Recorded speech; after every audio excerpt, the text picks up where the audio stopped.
Prestem atenção. Esse idoso de 61 anos, ele foi preso em flagrante por perseguir uma criança de 10 anos. E esse caso aconteceu na madrugada de hoje, no bairro do Poço.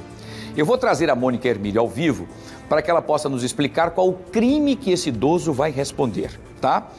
E por falar nisso, né, Mônica, não é a primeira vez que esse idoso apronta. Parece que em agosto agora desse mesmo ano, ele já tinha sido preso por também atacar uma moça que chegava de um show.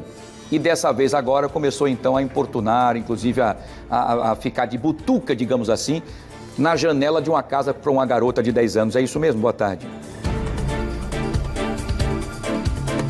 Exatamente isso. É pior até do que a gente imagina, né? Em agosto ele já tinha sido preso por isso. A moça estava saindo de uma festa, ele olhou, achou que poderia, né, mexer com ela, foi atrás dela, perseguiu ela, conseguiu alcançá-la, claro, ela tentou se desvencilhar e ela terminou levando cabeçadas, murros, porque ela não quis ceder à investida dele. Mas na audiência de custódia, adivinha, Wilson, ele foi solto. Pois é.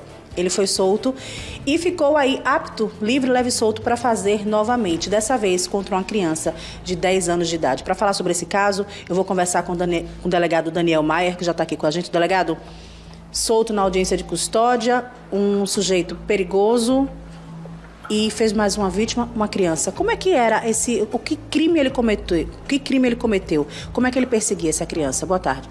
Boa tarde, Mônica. Boa tarde, Wilson. Boa tarde, delegado. Que nos assiste, não é? Bem, só adiantando que a Polícia Civil não pode fazer juízo com relação às decisões tomadas em audiência de custódia. Respeitamos todas. Claro que algumas, enquanto cidadãos, lamentamos, não é? Eu tenho que falar a verdade, mas não comentamos enquanto Polícia Civil.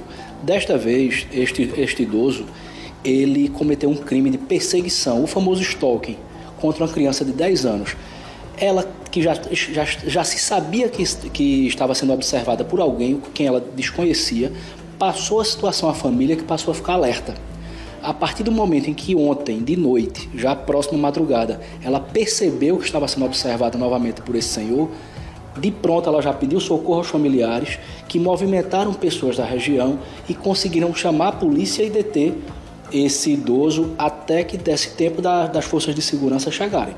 Então ele foi conduzido à central de flagrantes, onde ele foi autuado justamente pelo crime de perseguição. Ela estava dentro de casa, estava na rua, como é que foi isso? Não, ela estava dentro de casa, no quarto dela.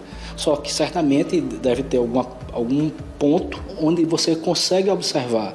E ele estava literalmente tentando observar a criança em uma situação privada, particular dela. Graças a Deus ela conseguiu perceber isso e conseguiu evitar que o crime tivesse consequências ainda maiores, porque, convenhamos, ele já tem um histórico do crime de agosto cometido com uma violência tremenda contra uma jovem de 18 anos saindo de uma festa. Abordou, como você disse, Mônica, desferiu socos e cabeçadas que feriram a menina bastante. Graças a Deus, desta vez, o crime foi interrompido antes de ter um avanço.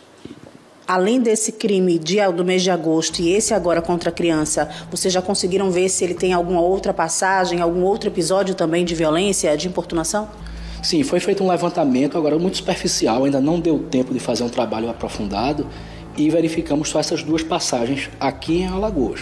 Agora, vai ser aprofundado, todas essas pesquisas vão ocorrer de forma mais profunda durante o curso do inquérito policial, que vai tramitar na Delegacia dos Crimes contra Crianças e Adolescentes, sob a presidência da delegada Teila Rocha.